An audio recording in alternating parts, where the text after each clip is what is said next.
Royal संस्थान उदयपुर में एक बार पुनः आपका हार्दिक स्वागत है। जैसा कि आपको पता है जेईटी की काउंसलिंग कंप्लीट हो चुकी है, लेकिन जिन यूनिवर्सिटीज़ में अभी सीट खाली है उनके लिए स्पोर्ट काउंसलिंग होना बाकी है। आज के इस पूरे वीडियो में जेईटी स्पोर्ट काउंसलिंग की A to Z मैं आपको जानकारी देने वाला हूं, लेकिन उससे पहले बता दूं ICAR की जितने भी टॉप यूनिवर्सिटीज़ है उनके लिए ICAR की काउंसलिंग चालू हो चुकी है। आपकी चॉइस फिलिंग का काम चालू हो चुका है। तो बहुत सारे बच्चे जिनकी इच्छा है वो जानना चाहते हैं कि सर हम चॉइस किस तरीके से भरें, कौन सी यूनिवर्सिटी पहले लें, कौन सा कोर्स है उसकी चॉइस पहले भरें। इससे रिलेटेड मैं आपको कल दोपहर तक एक वीडियो कैसे चॉइस फिलिंग करोगे प्लस किस यूनिवर्सिटी को पहले लेना किसको बाद में लेना, इसका पूरा वीडियो कल मैं आपको 12 से 1 बजे तक अवेलेबल करवा दूंगा। और यूनिवर्सिटीज़ की जो चॉइस है इसकी PDF जो है वो भी आपको रॉयल के ऐप के ऊपर अवेलेबल करवा दूंगा।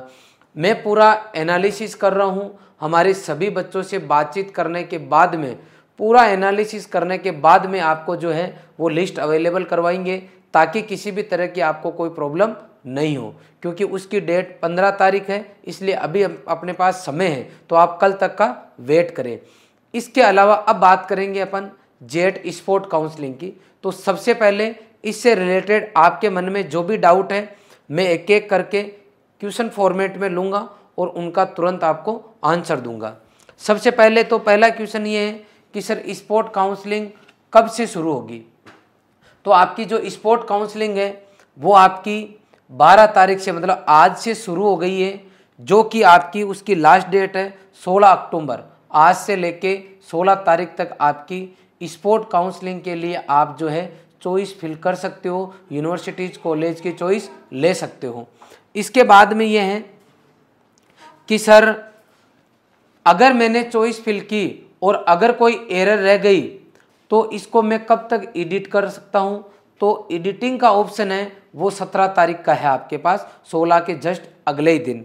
नेक्स्ट है कि सर इसकी फर्स्ट लिस्ट कब जारी होगी। तो 20 अक्टूबर को आपकी पहली लिस्ट आ जाएगी। पहली लिस्ट आने के बाद में आपको सीट एक्सेप्ट करना होगा और उसकी डेट है 23 अक्टूबर। 23 तारीख तक आप सीट जो है वो एक्सेप्ट कर लोगे, ऑनलाइन पेमेंट कर दोगे, ओरिजिनल डॉक्यूमेंट्स लेके जाने होंगे। इसके बाद में भी यदि कोई सीट खाली रह गई तो आपकी सेकंड लिस्ट जारी होगी और वो होगी आपकी सेकंड लिस्ट 30 अक्टूबर को, ठीक है। उसके बाद में आपकी जो है यदि आपको कॉलेज लेना है तो आपको 1 नवंबर तक सीट को एक्सेप्ट करना होगा और 3 नवंबर तक जाके आपको कॉलेज के अंदर 3 नवंबर के दिन रिपोर्टिंग करानी है, मतलब यूनिवर्सिटी कॉलेज में पहुंच जाना है। कुल मिला के 3 नवंबर को जेईटी 2023 की पूरी काउंसलिंग प्रक्रिया कंप्लीट हो जाएगी। उसके बाद में किसी भी बच्चे का कोई एडमिशन नहीं होगा। अब मैं आगे के सवाल कि सर कौन कौन बच्चे इसमें एलिजिबल है तो उसी पे चलता हूँ। क्वेश्चन ये है कि स्पोर्ट काउंसलिंग कौन कौन से विद्यार्थी करवा सकते हैं। तो मैं क्रम से बता रहा हूँ।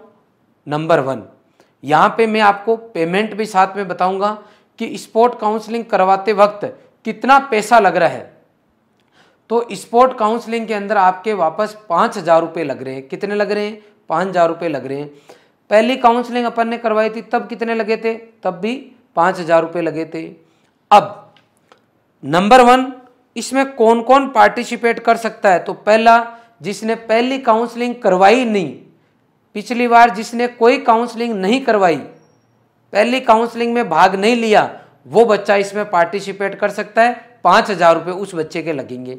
दूसरा, जिनको प्रवेश नहीं मिला, जैसे मान लो मैंने पहली काउंसलिंग में पार्टिसिपेट किया था लेकिन मुझे कोई सी भी कॉलेज नहीं मिली, न गवर्नमेंट मिली न प्राइवेट मिली, या फिर मैंने 5 चॉइस डाली थी और 5 में से मुझे कोई सी भी नहीं मिली, तो मैं वापस इस स्पोर्ट में पार्टिसिपेट कर सकता हूं। इस केस में मेरे 1 रुपया भी नहीं लगेगा, मतलब मेरे को अब दोबारा 1 रुपया भी नहीं देना है, क्योंकि मैंने पहले 5,000 रुपये दिए थे और मुझे कोई सी भी यूनिवर्सिटी कॉलेज नहीं मिली, इसलिए अब मुझे दोबारा नहीं देना। नेक्स्ट,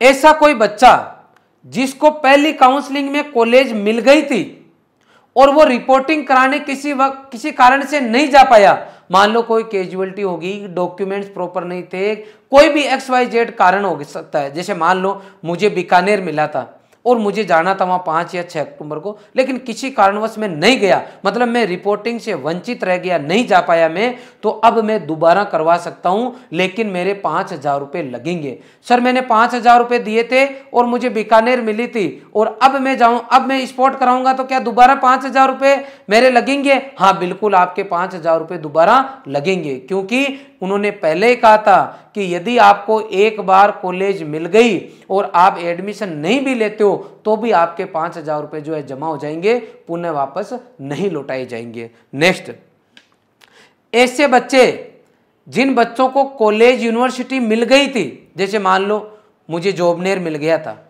मैंने रिपोर्टिंग भी करवा दी, लेकिन मुझे वो कॉलेज पसंद नहीं आया तो मैंने मेरा एडमिशन कैंसिल करवाया और 10 अक्टूबर तक कैंसिल करवाना था। वहां जाने के बाद में एडमिशन कैंसिल करवा के और मैंने जेट ऑफिस में सूचना दिलवा दी थी कि भाई मेरा एडमिशन कैंसिल हो गया है, तो ऐसे बच्चे दोबारा काउंसलिंग करवा सकते हैं। नेक्स्ट, अगला क्वेश्चन कि सर कौन सा बच्चा ये स्पोर्ट काउंसलिंग में भाग ले ही नहीं सकता? ऐसा बच्चा जिसने पहली जो लिस्ट थी आपकी, जो काउंसलिंग हुई थी फर्स्ट, उसके अंदर आपको यूनिवर्सिटी मिली या कॉलेज मिली, चाहे वो सरकारी हो या प्राइवेट हो, और उसमें आपने एडमिशन ले लिया और आज की तारीख में भी आपका एडमिशन है, तो आप जो है एडमिशन रखते हुए दोबारा स्पोर्ट काउंसलिंग के लिए एलिजिबल नहीं हो। सर मैं आज मेरा एडमिशन कैंसिल करवा दूं, मान लो मैं कल करवा दूं, 13 को करवा दूं, 14 को करवा दूं, फिर तो पार्टिसिपेट कर सकता हूं क्या? नहीं करवा सकते, क्योंकि आपको कॉलेज छोड़ने की डेट दी गई थी, वो डेट थी 10 अक्टूबर को। जिस बच्चे ने 10 अक्टूबर तक अपनी कॉलेज जो है वो छोड़ दी थी, जेट ऑफिस में सूचना दी थी, वही बच्चे जो है पार्टिसिपेट कर सकते हैं, नए बच्चे पार्टिसिपेट नहीं कर सकते। ये मैंने आपको पूरी जानकारी दे दी। ये लगभग पूरी क्लियर हो गई स्थिति। अब एक क्वेश्चन यहाँ पर यह भी बनता है कि सर अगर मान लो मैं इस बार वापस पार्टिसिपेट करूं और मान लो इस बार भी मुझे जो मेरी चॉइस भरूं और वो अगर नहीं मिले तो क्या पैसे वापस होंगे? ये 5,000 बिल्कुल ये वापस होंगे आपको। मान लो किसी बच्चे ने अभी तक पार्टिसिपेट किया ही नहीं और नया ही बच्चा है, फर्स्ट काउंसलिंग में भाग नहीं लिया और अभी भाग ले रहा फर्स्ट टाइम, और उसने मान लो 500 यूनिवर्सिटी डाल दी, वो नहीं मिली, तो उसके पैसे 5,000 वापस रिफंड हो जाएंगे। अब कि सर कितनी सीट है ऐसी जहाँ पे अभी ऐसी कितनी सीट है जिनके ऊपर ये स्पोर्ट काउंसलिंग हो रही है, government seat, private seat, payment seat, ऐसे। तो मैं इस लिस्ट के अंदर आपको ये पूरी लिस्ट बना के लाया हूँ और ये चॉइस लिस्ट भी है कि आपको फर्स्ट पे कौन सी बनना है, सेकंड कौन सी, थर्ड कौन सी, फोर्थ कौन सी, मैंने वही क्रम रखा है पहले वाला। आई बात समझ में? तो आप इस क्रम को फॉलो करते हुए जो है वापस अपनी चॉइस भर सकते हो। पूरी डिटेल में लिस्ट उन्होंने डाली है कि कौन सी कैटेगरी में कितनी सीट कौन सी यूनिवर्सिटी में खाली है। आप कंटिन्यू टॉप यूनिवर्सिटीज़ को पहली चॉइस लेते हुए बाकी बॉटम तक भर सकते हो। 69 चॉइस मैंने यहाँ पे दी है और कौन सी यूनिवर्सिटी में कितनी सीट खाली है अलग से छांट के मैंने क्लियर किया है। अरे सर वो लिस्ट तो पूरी बनी हुई थी, फिर आपने अलग अलग क्यों की? वो इसलिए अलग अलग की कि कई बच्चों को ये पता ही नहीं रहता कि कौन सी सरकारी और कौन सी प्राइवेट है। ये गलती फर्स्ट काउंसलिंग में कई बच्चे करवा चुके हैं। इसलिए एक तो जो भी वीडियो बनाऊँ उसको पूरा देखा करो, एक एक बात को सही ढंग से सुना करो, ताकि आप जो है इस तरीके की गलती के शिकार नहीं हो। तो ये पूरी लिस्ट है। जैसे मैं बात करता हूँ आरसी कॉलेज उदयपुर में, तो नॉर्मल यहाँ 5 सीट खाली है, पेमेंट जो है 5 सीट खाली है। इसके अलावा SKN में 4 सीट है, नॉर्मल 1 सीट है, पेमेंट। ऐसे ही जो है आपके बीकानेर में 8 सीट नॉर्मल है, 5 सीट पेमेंट है। ऐसे आपकी जोधपुर यूनिवर्सिटी में 7 नॉर्मल है, 3 पेमेंट है। ऐसे करके टोटल लिस्ट जो है मैंने यहाँ बना रखी है। ये लिस्ट आपको जो है हमारे ऐप के ऊपर आप फ्री स्टडी मटेरियल में जाओगे तो वहाँ पूरी लिस्ट आपको मिल जाएगी। और वापस रिपीट कर रहा हूँ, यहाँ पे ये चॉइस डाल रखी है ना, इसके अकॉर्डिंग आपको लेना है। 69 टोटल चॉइस है। सभी गवर्नमेंट जो कॉलेज है वही मैंने शामिल किए। इसमें फॉरेस्ट्री और जो आपकी फिशरीज है, कम्युनिटी साइंस है, वो एक भी कॉलेज यूनिवर्सिटी शामिल नहीं की गई है। ये टोटल होगी। अब देखो टोटल जो नॉर्मल सीट है वो तो है आपकी 333 और पेमेंट सीट है वो है 111। देखो संयोग की बात है, 111 और 333 कुल मिला के इतनी सीट है। अब आप देख सकते हो टोटल जो आपकी कितनी होगी, ये वापस भी आपकी 444 ही हो रही है ना। 444 ऐसी सीट है जो आपकी अभी वैकेंट है। मैं गवर्नमेंट जो सीट है उन्हीं की बात कर रहा हूँ। पुनः रिपीट कर रहा हूँ, काउंसलिंग 0 से हो रही है। कोई भी बच्चा किसी भी तरह की गलती नहीं करे। अभी भी यदि आपके कोई डाउट है तो कमेंट बॉक्स में कमेंट करें ताकि हम आपका उसको प्रॉपर आंसर दे सके। पुनः रिपीट कर रहा हूँ, जो बच्चे ICAR की काउंसलिंग करा रहे हैं उनके लिए कल मैं 12-1 बजे तक वीडियो प्लस इसी तरह की PDF अवेलेबल करवा दूंगा। बड़ी सोच समझ के हम पूरी लिस्ट बना रहे हैं। कोई भी बच्चा इसमें जल्दबाजी नहीं करे। आपके पास 15 तारीख तक का टाइम है, तो आराम से व्यवस्थित सोच समझ के जो है आप लोग काउंसलिंग कराएं।